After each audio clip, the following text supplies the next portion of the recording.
Hi everyone, welcome to my channel, Mary's Home Cooking. In this video, I'm going to show you how to cook a beautiful cut of sirloin steak to a medium blushing pink.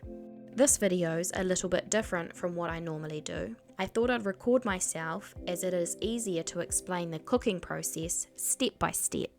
Here we have our beautiful cut of sirloin steak from the local butcher. As you can see, it has a lovely marbling of fat through it, as that's going to provide you with your flavour. I like to take the steak out of the fridge 30 minutes prior to cooking to allow it to get to room temperature. One of the key steps to achieving a beautiful bark on the steak is to remove all the moisture from it. I do this by simply patting with a paper towel on both sides. Next step, I add a generous seasoning of salt and pepper to both sides. Make sure to gently press the salt and pepper into the steak. I've had the cast iron skillet heating on a medium heat for a few minutes prior to getting the steak ready, as you want the pan very hot so you get a good sear when you place your cut in.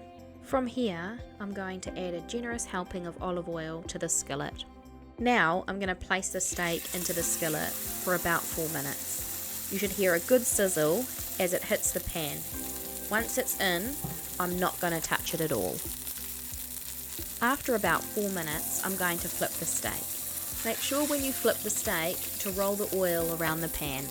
Leave for another 4 minutes or until the steak has an internal temperature of about 140 Fahrenheit or 60 degrees centigrade.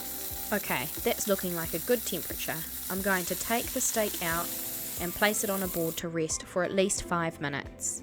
During the rest time, the steak's going to get beautifully juicy and all the flavours are going to unlock.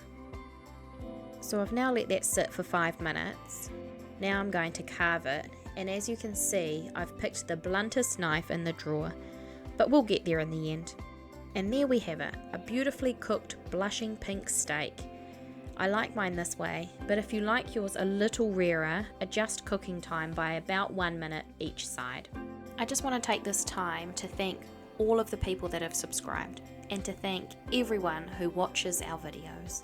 It means a lot to us. If you're watching and you're not subscribed, please consider it. It really helps the channel grow. So thanks for watching this video and keep an eye out for more coming. P.S. Sorry if this audio sounds like crap, it's my first time recording.